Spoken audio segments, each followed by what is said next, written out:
Ladies and gentlemen, good day and welcome to V2 Retail Limited Q4 FY21 on conference call. As a reminder, all participant lines will be in the listen-only mode, and there will be an opportunity for you to ask questions after the presentation concludes. Should you need assistance during the conference call, please signal an operator by pressing star and 0 on your touchtone phone. Please note that this conference is being recorded. I now hand the conference over to Mr. Manshu Tandon, CEO. Thank you, and over to you, sir. Hi, good morning, everyone. A very warm welcome to our Q4 FY21 earnings conference. I hope you all are staying safe and healthy through this unusual and challenging time. Along with me, I have Mr. Full-time Director and CFO and our Investor Relations team. I hope everyone has had an opportunity to look at our results. The presentation and press release have been uploaded on the stock exchanges and our company's website. So let me start with the key updates. The company opened 8 new stores and closed 1 non-profitable store during Q4 FY21. As on March 31st, 21, the company operates 95 stores spread across 16 states and 83 cities with a total retail area of 10 lakh square feet. Same-store sales growth for the Q4 21 stood at 25%. We were witnessing continuous improvement in demand till the lockdowns were announced due to second wave of COVID by end of March or start of April. Due to lockdown and related restrictions, operations at majority of our stores are impacted during Q1 FY22. Further, our targeted store additions for Q1 FY22 were also delayed due to sudden lockdown. So we have seen significant pickup from our online platform v2kart.com. So now allow me to give you all an overview of our operational performance during the quarter. So standalone performance highlight for Q4 FY21 was total in Q4 21 is 189 crores as compared to 129 crores for Q4 FY20. Gross margin stood at 22.1% in Q4 20 as compared to 22.9% in Q4 20. EBITDA for Q4 21 stood at 12.3 crores as compared to 3.7 crores for Q4 FY20. EBITDA margin stood at 6.5% for Q4 21 as compared to 2.8% for Q4 FY20. As a prudent measure, estimated at over 9.15 crores during the FY21 under review. PAT for Q4 stood at negative 8.6 crores as compared to negative 11.6 crores. PAT for FY21 stood at negative 11 crores as compared to positive 10 crores in FY20. So with this, I now leave the floor open for questions.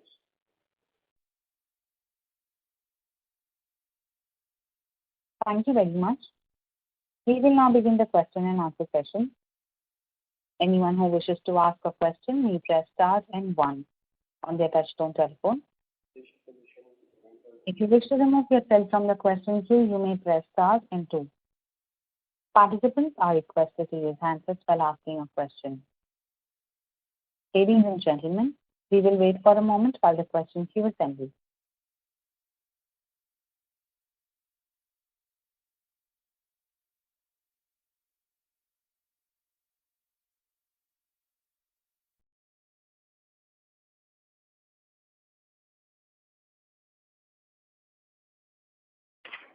A reminder to the participants, anyone who wishes to ask a question may press star and 1 now. The first question is from the line of Priyanka Trivedi from Antique Stock Broking. Please go ahead. Hi, thank you for the opportunity. My first question is on the gross margin. So we have witnessed around 81 basis points of contraction in gross margin. So what has led to this impact? Like, was it because of higher input costs, or have we taken any inventory positioning, or was it because of higher discounting? So what led to the contraction? Yeah, so if you look at the Q4 FY20 gross margin, it was 22.9 and it came down to 22.1%. So first of all, the main reason for that was we had to put heavy discounts on winter goods because the kind of demand uptake in winter that we saw in November and December didn't carry on the latter part of December and January. So we didn't want to, have an excess winter inventory on our books. We had to run deep discounting on all the winter and pre-winter goods because after the 15th of December, we saw the demand suddenly go down, and there were some weather changes also. So that was the first reason. And second, in a lot of our stores, we didn't see the footfalls coming back to pre-COVID levels. And we had to run some special discounts in those particular stores to get the footfall back and get back to pre-COVID levels. So these were the two main steps that we took to increase sales that had a negative impact on the gross margin. Okay, got it. And my second question is that, we have witnessed a significant increase in our inventory levels. So what has led to this increase, basically, in comparison to FY20? Yeah, so generally we keep an inventory days of 90 days for our retail business, Correct. which translates to around 2,100 to 2,200 rupees per square feet of inventory per square feet. So that totals to around 225 crores of inventory. And we had plans to open 8 to 10 new stores in quarter one of FY22, which obviously didn't happen because of the certain restriction. So we had bought the inventory for those stores in advance. And we had also, stocked the inventory for the wedding and the summer season in advance. And we had also kept about 15 crores of inventory separately for e-commerce business. So due to this, the inventory was around 265 crores. So are we expecting it to normalize in FY20 by the end of FY21 to our normalized days, or is it expected to be around similar levels? So if we get normalized sales and if we look at the inventory days according to normalized sales and pre-COVID sales, then the inventory should be always between 90 to 100 days. That's the target. Okay. And my last question is that, do we still maintain 15 to 20 store addition plans in FY21? So it's a very volatile, situation right now, and it's very hard to predict anything for FY21. But we have already signed agreements for the 8 stores that were supposed to open. So we will open those 8 stores, and I think the total number of stores we'll open this year would be 10 to 12 stores. 10 to 12 stores, okay. Got it. That's it from my side. I'll come back and see. Thank you. Thank you. The next question is from the line of Faisal Hawa from HG Hawa and Company. Please go ahead. Yes. So, how are we going to, really face the, onslaught of Jio through Kirana stores, and they can be catering to so many more pin codes through this Jio arrangements, and they seem to be doing quite well with the initial launches. So, will we not be at a disadvantage with your physical stores and with staff and stuff? And do you also not envisage that we could face a real big problem in sourcing properly from our vendors also because of our lower volumes? Sorry, you need to be louder. I didn't understand half of the question. Oh, I'm sorry. So, how are we going to face the onslaught of JioMart, which will now be catering to many more pin codes through their Kirana combination? They will be having a much better sourcing arrangements, and even the fixed cost will be probably much lesser. Yeah, so I think JioMart would be a wrong comparison because they are focused completely into FMCG, and we don't sell FMCG except in 6. Yeah, but it's only going to be a matter of time that they penetrate garments, and it's like Amazon started with books, but they actually penetrated to everything in very little time. So, but the growth rate at which e-commerce is growing, I think there will be space for a lot more players. And the whole shift from the unorganized sector happening into the organized sector, that major chunk is happening through online and e-commerce retail. So we want to build an omni-channel business where we'll, service the pin code where our stores are present through our stores. And if a customer is coming from a city where we don't have any store, we'll send the goods from our warehouse. So I think the kind of sourcing we have and the kind of product mix and the pricing strategy that we operate in. So we are still it's the same way how we are surviving in offline retail. So there is Reliance Trends, there's Max, there's FBB, but we still have our niche and we still have a different customer segment that we cater to. The same way we can have that. I think it'll be a huge space in the coming years, which which can be occupied with multiple large players. And can you give me two examples of very good decisions that we may have taken at store level to really empower the store level manager? Two decisions to empower the store level manager.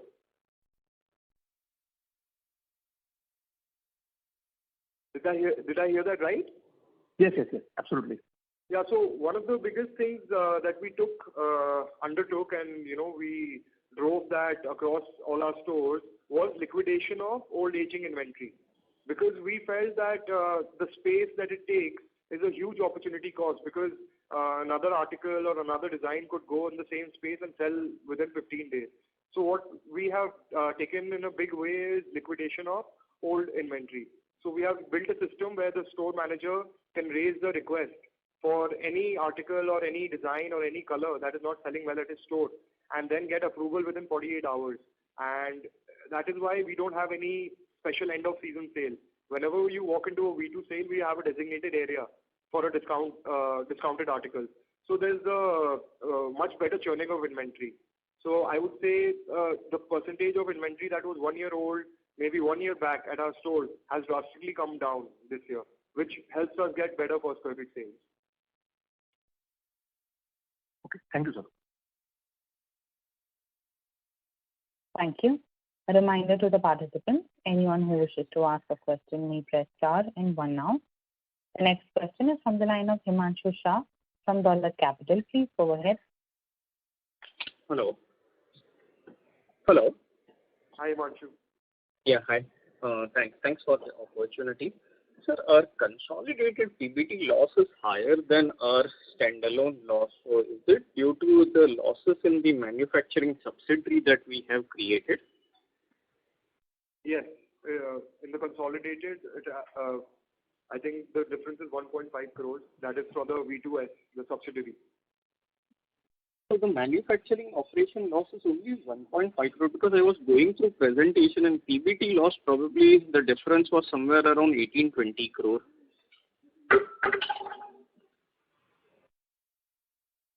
Hello. Yes. Let me just check the figures, but it cannot be a difference of 18-20 crores. I think you must have looked at a wrong figure.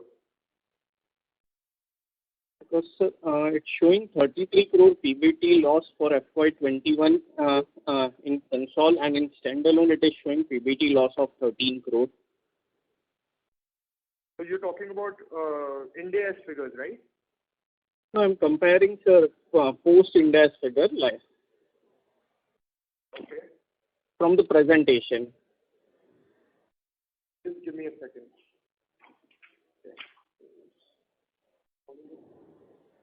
It's on slide number 10 and slide number 13. So, consolidated PBT is 15.2 crores for the whole year. Negative. Loss. 15.2. Yeah. Okay. I don't know, sir, but the presentation is showing 33.3 crore PBT loss. So I was just going through that number. Okay. So there must be some misprint on the presentation, but I have the results right in front of me. It's 15.29 crores loss consolidated for the whole year. Fair enough, sir. Because in financial release, we are not able to see the numbers. The numbers are not 13 crores negative. So there's a difference of about 2 crores. Okay, fine, sir. I think so. Then that is this is fine. So second thing, over last 4 years we have closed almost 20 stores, and if I include this particular quarter, the ongoing quarter, near about 23 stores we have already closed. Now, one of our competitor, which is also listed entity, they who are 3x of our size, they have probably closed just 25 stores since their inception. So any specific reason why there has been so much of store closures for us? Yeah, so there are 2-3 reasons. One is obviously loss-making stores. We need to take decision on the loss-making store, and we take it in our plans itself that if we open 100 stores, we will have to close down 5 or 6 of them, because the cost of closing down a store is about 250 to 300 rupees per square feet. So that can be recovered easily within 3 to 4, 5 months. And the second reason was a lot of vendors, a lot of landlords didn't want to renegotiate during the last lockdown. So what we did was essentially we moved to a new building in the same city. So I think 6 of the stores that we have closed, we have moved to a better location in the same city because the landlords were not willing to give us concessions during the lockdown or renegotiate rent. So that was the second biggest reason.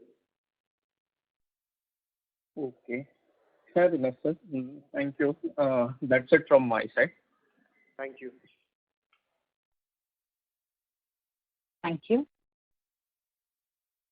The next question is from the line of Apurva Mehta from AM Investments. Over ahead. Yes, sir. Just wanted you to see how much savings are sustainable savings going forward, like rent or on the employee side or whatever cost cutting we have done maybe last year. How much would be sustainable going ahead?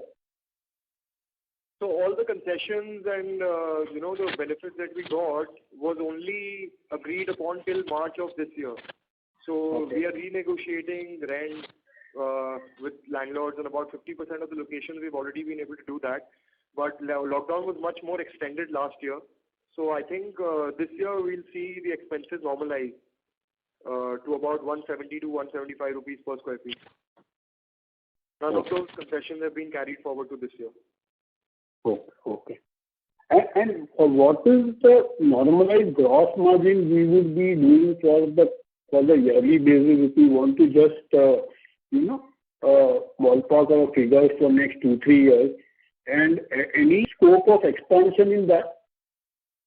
So the target gross margin that we look at and that we are planning for the next 2 to 3 years is about 31 to 32%. Any other benefit that we get from our manufacturing or from our vendors, we pass on to the consumer. Like we would prefer having a higher per square feet sales than a higher gross margin. So the gross margin target is 31 to 32%. Okay. And on the omni-channel, are we willing to expand on our own channel, or we are also ready to collaborate with something like Amazon or Flipkart or something like that? So Amazon and Flipkart are marketplaces, but we only sell our own inventory and our own the assortment that we sell at our stores. So when I say omni-channel, it basically means that we will service the pin codes that we use and leverage the store inventory. And 35% of our orders come from cities where we have a store present. So we'll be starting deliveries from there, so the customer can order and get the delivery within 3 to 4 hours. And we also save on the logistic cost. And the customers at cities where we don't have a store, we send them the package directly from our warehouse. So that is the model we want going ahead. And we don't want to burn cash in e-commerce or omni-channel business, but we want to have a focus there and grow it gradually. So it was about 2.5% in FY20, and going forward we want it to be anywhere between 5 to 10% of our whole business. Okay. So last year what we did is 21, it was how much? Sorry? Last year was how much? 2.5%. 2.5%. And on the store expansion plan, we would be maintaining around the 10,000 square feet kind of thing, or we'll try to open smaller store also? So that we look at is about 8 to 12,000 square feet. So I think going forward we look at the same size because it has worked historically for us. Okay. And our goal of reaching this 1,000 crore kind of turnover, seeing the current situation, would you like to revise it? And what kind of revision will see that? Sorry, I couldn't understand what you said. The 1,000 crore revenue target, we were targeting 1,000 crore revenue and 10% EBITDA margin on the normalized thing. Yes. That was our target. So, we were actually... Sure, because, this is totally unforeseen circumstances. Again, has totally been under lockdown, all our stores were shut. So I think the 1,000 crore, 10% EBITDA margin target has moved for 22 now. So this is, again, just about, rotating our losses and just surviving and coming out of this lockdown and the COVID pandemic.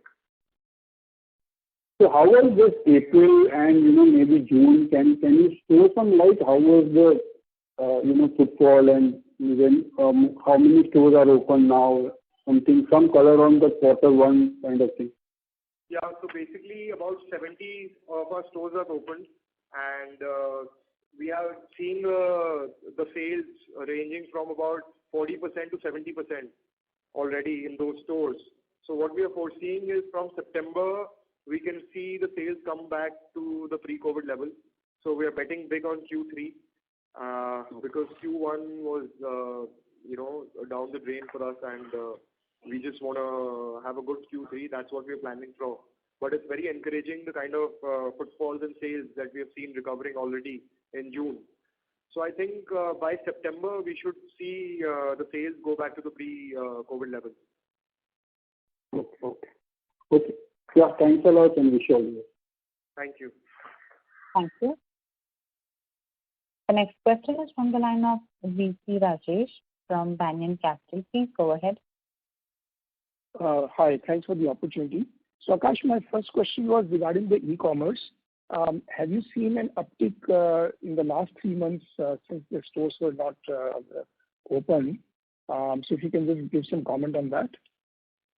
Yeah, so during the lockdown, we definitely see a better conversion rate. So we saw growth in the conversion rate of our website, and we had good inventory at our warehouse. So we saw good growth in our e-commerce business. That's why I said last year it was 2.5, but the target for this year is anywhere between 5 to 10%. So I think it will be a decent number. And going forward, we want to bet big on this business also, because it is the future, and we're seeing the trend all around the world, and people are getting more comfortable buying from home, and it is just a more convenient way. So once they have a trust on your brand, so I think it becomes a lot easier for them to be served right where they're staying, and not having the hassle to go to the store. But omni-channel approach will be the best way to go. So giving them an offline as well as an online omni-channel experience in terms of marketing, in terms of loyalty, CRM, and the completely integrated experience basically. So to answer your question, yes, we did see a very good demand uptick during the lockdown, and we are hoping that it continues even after the stores open. And what's the guidance on the profitability of the e-commerce channel? So when I say 5 to 10% of sales, we are looking at 0% EBITDA in our e-commerce business, because you can say in that part of our business, we're betting on the future. So we don't want to burn cash also, but we are taking a EBITDA guidance of 0% in that sale, because it's all about acquiring the customer and then getting the lifetime value out of them. So right now is the time to acquire them and retain them and make the loyal to our brand. So what is our membership base now on the e-commerce channel? Sorry? What is the base of members that we had, where you said you are spending to acquire these customers? So I'm sure you have a database to capture the information of these members. Yeah. So if you can just give some color on that, like how many members and what is sort of the repeat rate, etc. So we have a database of about 7 lakh consumers just online, which doesn't overlap with our offline database. That is all newly acquired customers. So we're looking to grow this to about 2 to 3 million in the next few months. Okay. And my last question is on the inventory number.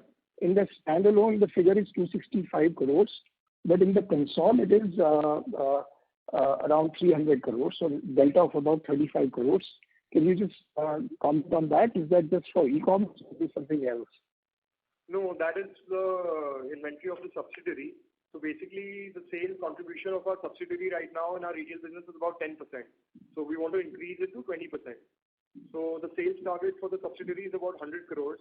So, it boils down to about 3 to 4 months of inventory as raw materials and other things in the subsidiary. This is your manufacturing subsidiary, or I'm sorry, Yes, what is the subsidiary? Yes, Okay. manufacturing subsidiary. Okay, got it. Thank you. That's all I have. Thank you. Thank you. The next question is from the line of Vikas Jain from Equirus Securities. Please go ahead. Yes, thanks for the opportunity. My first question, just wanted to understand your thoughts with respect to how do we differentiate ourselves with the likes of probably say Trends or V-Mart. Means what sets us apart and attract more customers from coming to our store? Vikas, we are not able to hear you clearly. Yes, am I audible? Yes. Now?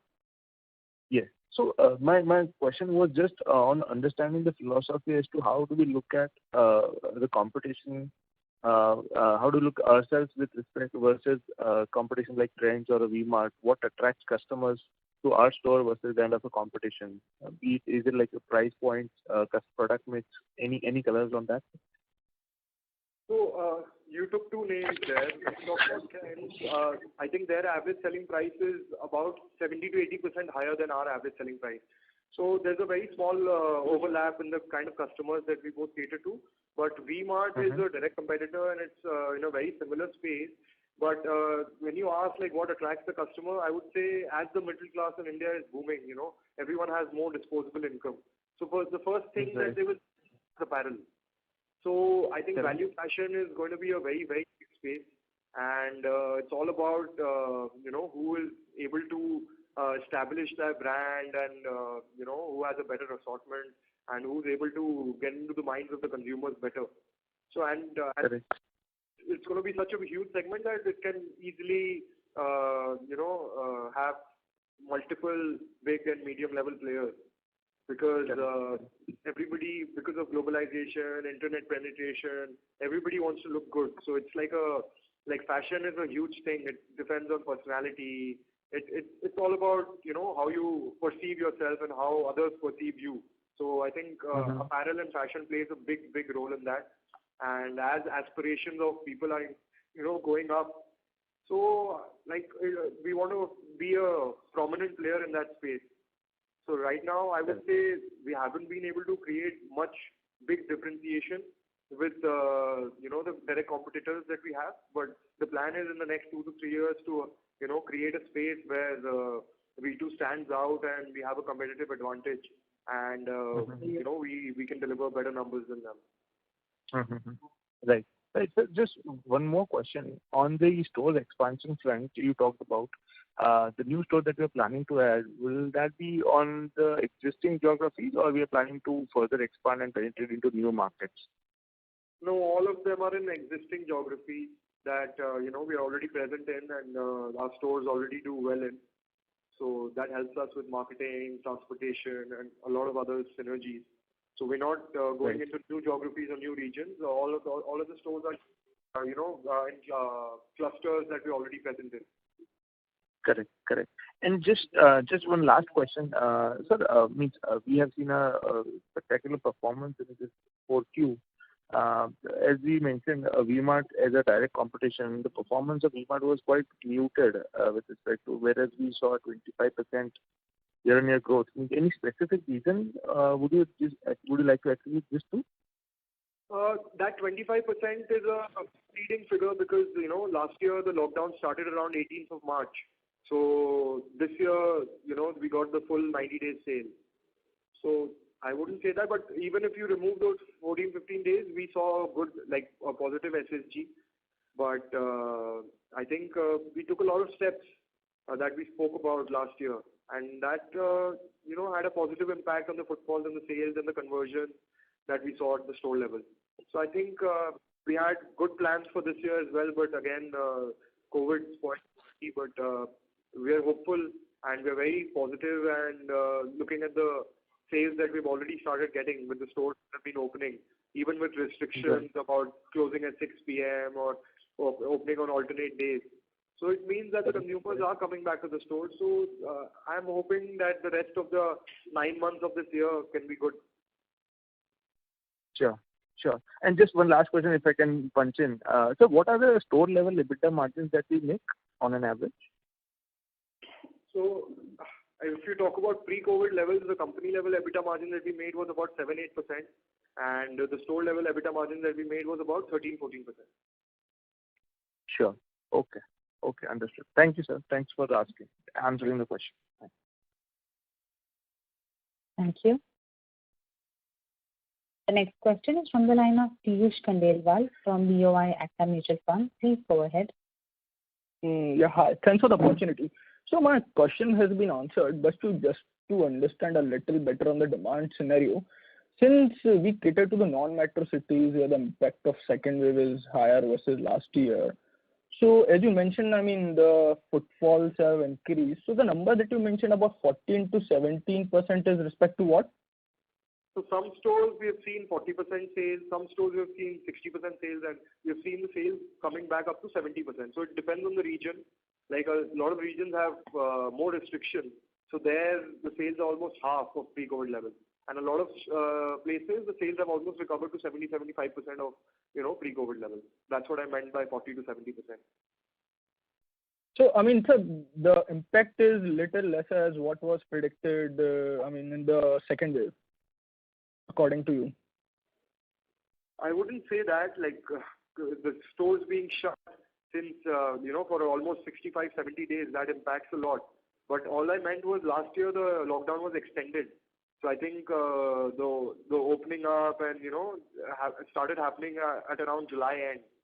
But this year it's sooner than last year, and hoping that there's no third wave and having a positive outlook for the rest of the year. And you're expecting to hit the pre-COVID level by September? Yes. Okay, thanks. So next question is, what's the current contribution from e-commerce? So last year it was about 2.5%. And we're expecting it to take it to any number? 5 to 10% this year. Okay. Thanks, sir. That's all from my side. Thank you. Thank you. A reminder to the participants, anyone who wishes to ask a question may press star and 1 now. The next question is from the line of Jaspreet Singh Arora, from Equirus. Please go ahead. Yeah, hi. Thanks for the opportunity. Akash, just on that store opened currently, you mentioned out of 95, 70 are open currently. Yeah, so about 65 to 70 opens every day. I thought that all parts of India is open today. So why would the balance 25 be closed? Or are you saying that they are under restricted hours? Is that what you mean? Yeah, because we have stores in the south as well, and Odisha is still under lockdown. So we have, I think, 14 stores in Odisha and a couple of locations in the northeast. So all of India has not opened yet, but we are hoping to have that soon. So I think in the next couple of weeks, all the stores will be open. Okay, so it's south, northeast, and parts of Odisha, which is where the stores are completely shut today. Not completely shut. A few stores are open. So like Bhubaneswar is shut, Cuttack is shut, and we have 3 stores in Bhubaneswar. So it depends on the city. So there's partial lockdown, not the complete state. Okay, understood. Okay. And in terms of the store addition, you gave some broad guidance stroke target. I missed that. Sorry, how much you plan to open in the current financial year? This rest of the year we'll open around 10 to 12 new stores. 10 to 12 against I think 27 last year. Yes. So was that 27 a one-off, or are we saying that we will probably relook at this number maybe around September? Yeah, so that 27 wasn't a one-off. I plan to open 20 to 25 stores this year also. But looking at the situation and there's no prediction about the third wave, so we said we'll look at the situation and then decide on further expansion. So we'll just open the stores that we've already finalized, so which is about 8 to 9. And maybe 3-4 new stores. But we'll take a decision again depending on how the demand is in Q3. Okay. So let's say closer to the towards the end of this calendar year, once there is far more clarity, then you would want to go back to that 25 to 30 store additions per annum. Exactly. Would that be fair? We want to grow at about 20% every year, out of which 15% will be from new store additions and 5% we want as a positive SSG, same store sales growth. So that is the target for the next few years. So you said 15 to 20%. I said we want the revenue to grow at about 20% every year for the next Right. few years, out of which 15% will be from new stores addition and 5% will be from the same store sales growth. Okay, so then in that case, on a store, I think we are at 95 right now, so it comes down to 15, right? No, so all the stores don't open in the first month of the financial year, right? So if you want to grow at 20%, you have to open 25, 30 stores because some stores are only open for 3 months, some stores are only open for 6 months. So if you calculate it, you will have to open more stores. Okay. So this is a gross number you're saying probably. Then you'll also have certain store closures. That's one point you're making, and the other point is you're looking at a addition basis maybe at a 1 year lag because you would probably take a 12 months or more for a store to mature. These are two things you're saying? No, what I'm saying is, for example, if I have 100 stores and if I want 15% extra revenue from new stores, so that doesn't mean that if I open 15 stores during the year, I'll get 15% sales growth. Because stores will have, only 6 months, 3 months. Therefore, you would take an average of the previous 2 or 3 years, right? That's all. On that base, you're trying to grow 15%, right? Is that what your point? 20%, and if I want 15% extra sales from new stores, I will have to open at least 20 to 25% new area. Sure. And in terms of the sales per square foot, maybe you would have discussed this. I'm just dialing in after a couple of quarters lag. Even pre-COVID, this number has, on an annualized basis, this number has dropped from 1,100 rupees a square foot to less than 700. Even Q4, I think around less than 700. So is this a change in assortment mix at our store level that's led to this drop? And what's the outlook, let's say on a steady state basis from next financial year, assuming that's a very normalized year? So the target that we're taking for the next couple of years is 700 rupees per square feet. And I would say that the 1100 number that you're looking at, that the situation there then and the competitive intensity then was quite different. And the whole business outlook and the industry outlook was different. So most of the locations that we were in, there were only 1 or 2 players operating. And now there are maybe 8 to 10. So I think even with 700, 750 rupees per square feet of sales, we can target a good EBITDA number of 9%, 10%. So I think that is the internal target that we've taken. But obviously the long-term plan is to take this 700 rupees square feet to about 1000 rupees per square feet. If the competitive intensity goes back to the same as it was earlier? No. What would be the advice, the driver for this? How able are we to establish our brand and create a competitive advantage? Because competition intensity is going to be there. So it's about making us stronger and investing in the brand value and the brand equity, so that customers are able to connect with us more. Because after 2 years of lockdown, a lot of smaller players are in distress. So I think the whole industry is also going to consolidate. So the few people that are going to come out will be stronger and can have that edge. Okay. So are there opportunities there in such distress where you might want to, in terms of M&A, where we are actively exploring? We have not thought about that, but we're not exploring that option as of now because the main equity for any brand in this space is the location. Sure. So if we feel that there are still locations available where that brand is present, it always makes sense to get a new location and invest the capex on your own. Unless you're getting a deal at a very, very bargain price, that makes sense. Sure. And just quick last one, this gross margin in Q3 was 36%, now it's 22% in this quarter. So this is typically a seasonality affair because of high sales of winter wear in Q3. Is that the larger reason? Yes, Q4 always has the lowest margin because all of January is discount on winter and pre-winter, and February is discount on last year summer goods. So 2 months are heavily discounted months. So that is why we see an anomaly in Q4. Well, Q3 doesn't have as much discounted, and it's largely fresh sales of winter wear. Yes. Q4 is like the main. Q3 is like the main season. Like everything is sold on full price. There are hardly any discounts. Okay. Understood. Fair point. Got it. All right, guys. Thanks a lot. Thanks a lot. Thank you. The next question is from the line of Mahesh Kabra from Purnartha Investment. Please go ahead. Good morning, sir. The question is about your e-commerce venture. You said you have 2.5% contribution from revenue from e-commerce. That would be roughly what, 13-14 crore rupees over 7 lakh customers. That means average selling cost would be 200 rupees. Is that right? That's not right because we were just talking about the database. So a lot of customers register on our website, but they don't make the purchase. Okay, so what would be your average selling price per customer online? So the average order value online is about 600, and the average selling price is 235. Okay, and the second question was about these new stores that you said you have postponed because of the uncertain situation. I just wanted to understand how much time normally it takes for you to open a new store once you decide to go for a location. You have to repeat that question. I couldn't understand half the question. So suppose you have shortlisted Jabalpur as your next potential city for opening a new store. How much time it would take you to open the store once you decide to go to Jabalpur?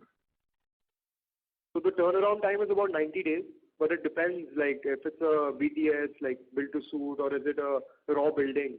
So it all depends on how much work needs to be done. But the average time required from finalizing the store to opening the store is about 90 days. Okay, sir. Thank you. That answers my question. Thank you. Thank you. The next question is from the line of VC Rajesh from Banyan Capital. Please go ahead. Yeah, Akash, thanks for the follow-up. As to the growth outlook that you gave a few minutes ago, my question is that how will we support that growth? Is it all going to be through internal accruals or debt, or would you need equity financing as well? So to grow, like if there was no COVID and we got sales like pre-COVID levels, then internal accruals are good enough to grow at about 20%. That is our target for the next few years. So there's no need for additional debt or equity. Okay. And my other question is that given we are already almost at the end of the quarter, would you say the inventory that you had at the March end, has that come down, or is it low, same or higher? It is a little lower, but there's no significant change, obviously, because 2.5 months, most of the first quarter, all the stores were shut, so the sales didn't happen, and so I think the main impact will happen in Q2 because we're not purchasing any new inventory, and now the stores have started opening up, so the inventory levels will go down. Okay. And do you foresee taking any write-down on that inventory, given it will be somewhat of a 5-6 month old products? So we have taken extra provision. Even last year we took an extra provision, and this year also we took an extra provision over and above the 1% of sales that we historically take. So whenever we get the stock count done, it has always been within the provisions that we already have. So I think in FY21 we've taken 9.145 crores of provision, additional provision. So that will cover all the write-downs or discounting that needs to be done because of COVID.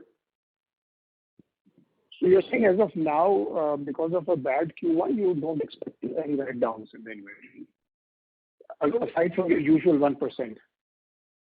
No, so because of COVID itself, like last year we took 9 crores extra provision. So all I'm saying is extra discounting or any kind of depreciation of inventory that happened due to COVID has already been taken care of in the results.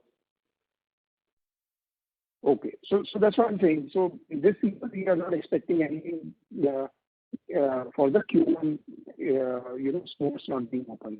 Yes, yes. Okay. All right. Thank you. That's all I have. Thank you. Thank you. The next question is from the line of Tejas Shah from Spark Capital. Let's go. Hi. Thanks for the opportunity. I have three questions on largely pertaining to business model itself. So first, you spoke about on a normal state basis, 100 days of inventory days will be good enough. So just wanted to understand, in value retailing in India in general, the model itself is very low gross margin, low EBITDA. So just to be much more relevant to consumer from value proposition perspective. So ideally, the trade-off should be seen on a higher inventory churn versus so-called not so value-oriented brands in the market. So if they are also doing 3 times inventory turn and we are also doing 3, so where's the advantage of playing the value game here? That's the first question. So that's a very good question, but I would say, when you open a store, even, just the display stock, like to fill up the store, you need about 1100 to 1200 rupees per square feet of inventory. So no matter what per square feet sales you get, you still have to fill up that, display stock of the store. So I would say to get it lower, you'll have to get a higher per square feet sale. So to do more inventory turns in a year, we'll have to go from 700 rupees per square feet to about 1000 rupees per square feet. That will get the inventory days from 95 days to almost 80 days. So that is the only avenue that will get down the inventory, because we feel that lowering the inventory levels at our stores will have a negative impact on the sales.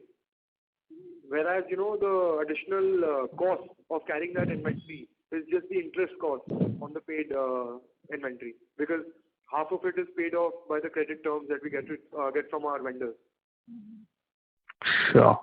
So when we look at the models like Zudio and all, which are also playing the same in the same area or the same value market, their inventory turn, at least on a lower base as of now, seems to be better than what the established value retail players like us are doing.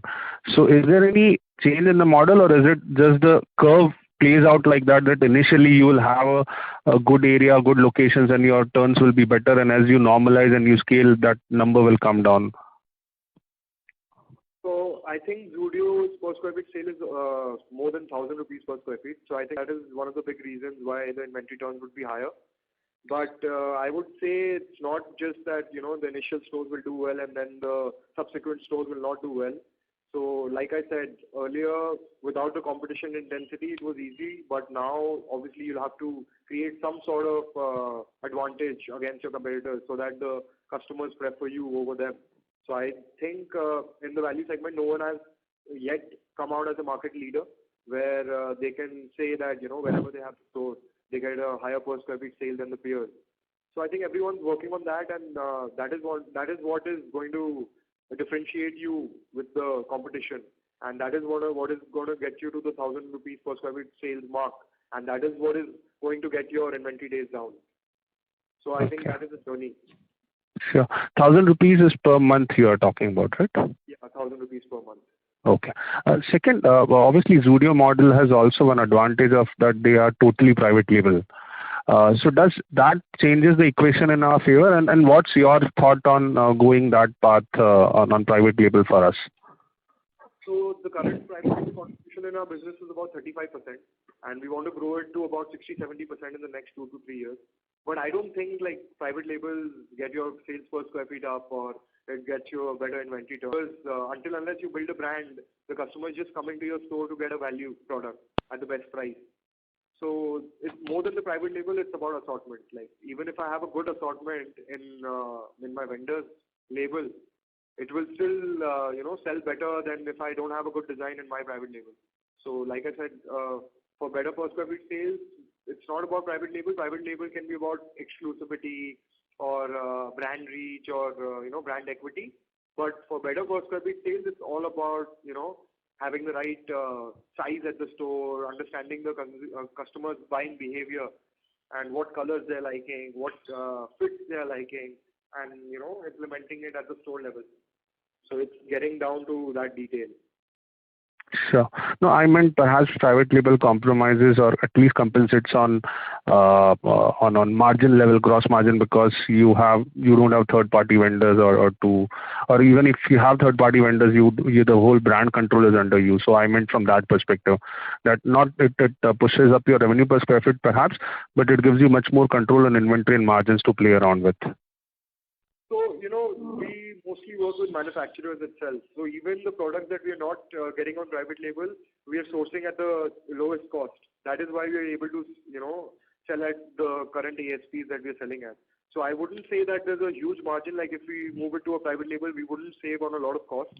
Of course, if we manufacture it ourselves, then we would definitely save cost. But if you're working with a manufacturer and if I tell him to put my private label, that doesn't necessarily get down the cost. Very detailed, thanks. Just last question. If we go 2 years back or just before pre-COVID, none of the value retailers had this online plan even in their 3-year vision or short-term range plans also. And obviously, then the pandemic happened and the flow of business also shifted to online for most of the categories. So should we see this evolution for value retailers like us more of a tactical response, or you are seeing structural shift in the way your consumer in particular, which was not an online consumer just 18 months back, he's also shifting to online for good, and hence you are investing a lot of resources and energies behind that channel to be developed?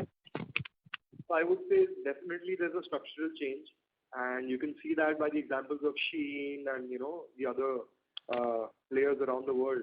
And India is also seeing that boom now. And I think this pandemic has accelerated this process by at least 3 years. So the kind of online plans that everyone had for the next 3 years they've been forced. Their hands have been forced to do that this year itself. And now I think everyone's realizing the importance of the channel, but it's a very hard to track. So especially at low margins and low ASPs. So I think it's a good challenge to solve, and we are at it, and I think we're excited about this journey. Yeah. But do you think the way companies behave tactically during the pandemic, even consumers behave tactically based on the forced choices that they have to make? And especially the catchment area that we service and whatever understanding we have developed, it's a very price sensitive and very, I would say, touch and feel kind of customer, and he can't take risk of ordering online and then getting delivery and then perhaps again resending it to you if that size doesn't fit. So do you believe that this trying to see structural trends in last 18 months consumer behavior could be slightly misleading, and once things normalizes, we'll go back to our old ways of interacting with the consumer and the brands? So I would say, even I was under the same impression before, I saw some data, and I would say the biggest change has been Gen Z and, the young people. So basically 18-year to 30-year-olds, I think they're more comfortable in, new technology and buying online. And of course, sales might go down post restrictions are lifted, but the base has definitely increased, and it will keep increasing year on year, and online will take up a big chunk. And like I said, once the person has a trust on your brand, then it becomes very easy for it to, trust the fit, trust the size, trust the quality, and just order from the store. But of course, the offline experience is never, it's going to be there. And that is why we want to cater to both kinds of customers. And that is why we will continue the store expansion as well as be present in online. Thanks. This was very helpful. That's all from my side, and all the best. Thank you. Thank you. That was the last question. I would now like to hand the conference over to Mr. Akash Agarwal for closing comments. I thank everyone for their time, and hopefully this pandemic is over, and we hope we've been able to answer your questions, and I hope everyone stays safe. For any further information, I request you to get in touch with Marathon Capital. They are our investor relations advisors. Thanks a lot. Thank you. On behalf of V2 Retail Limited, that concludes this conference. Thank you for joining us, and you may now disconnect your line.